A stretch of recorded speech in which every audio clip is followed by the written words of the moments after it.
Hello, അപ്പോൾ ഇന്നത്തെ എൻ്റെ വീഡിയോ എന്ന് പറഞ്ഞാൽ ഈ ഒരു ഡിസൈനിന് ട്രേസ് ചെയ്തെടുത്തിട്ടുണ്ട്. അപ്പോൾ അതിൽ കുറച്ച് മിനുക്ക് പണികൾ ചെയ്യാമെന്ന് വിചാരിച്ചു. അപ്പോൾ അതിൻ്റെ ഫ്ലവർ ആദ്യം ഞാൻ ഒന്ന് റണ്ണിങ് സ്റ്റിച്ച് ചെയ്യുന്നുണ്ട്.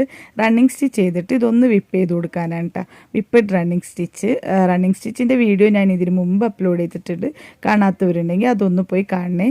അപ്പോൾ ഈ ഒരു ഫ്ലവർ മൊത്തത്തിൽ ഞാൻ റണ്ണിങ് സ്റ്റിച്ച് ചെയ്ത് കൊടുത്തിട്ടുണ്ട്. എന്നിട്ട് നമുക്കൊന്ന് വിപ്പ് ചെയ്ത് കൊടുക്കാം. അപ്പോൾ നമ്മൾ ഏത് വശത്തു നിന്നാണോ വിപ്പ് ചെയ്യുന്നത് ആ ഒരു വശത്തു നിന്ന് തന്നെ ചെയ്യട്ടോ. ഉള്ളിൽ നിന്നാണെങ്കിൽ ഉള്ളിൽ നിന്ന്, അല്ലെങ്കിൽ പുറത്തുനിന്ന് ഏതെങ്കിലും ഒരു വശത്തു നിന്ന് ചെയ്യുക. രണ്ട് വശത്തുനിന്നും കൂടെ ചെയ്താൽ അതിലൊരു ഭംഗി ഉണ്ടാവില്ല. പിന്നെ ഞാനിവിടെ യൂസ് ചെയ്തിരിക്കുന്നത് ആങ്കർ ത്രെഡാണ് കേട്ടോ. ആങ്കർ ത്രെഡിൻ്റെ ഡബിൾ ഷെയ്ഡ് നൂലാണ് എടുത്തിരിക്കുന്നത്. അതുകൊണ്ട് തന്നെ ഒരു സിംഗിൾ കളർ ഇട്ട് തന്നെയാണ് ഞാനിത് ചെയ്യുന്നത്. അപ്പോൾ നല്ല രീതിയിൽ തന്നെ ഇത് ഞാൻ വിപ്പ് ചെയ്തെടുക്കുന്നുണ്ട് കേട്ടോ. അപ്പോൾ ഇതാണ് ഇതിൻ്റെ ഫൈനൽ ലുക്ക് എന്ന് പറയുന്നത്. ഈ വീഡിയോ ഇഷ്ടമായ എല്ലാവരും ഒന്ന് ലൈക്ക് ചെയ്ത് ഷെയർ ചെയ്ത് സബ്സ്ക്രൈബ് ചെയ്ത് ഒന്ന് സപ്പോർട്ട് ചെയ്യണേ.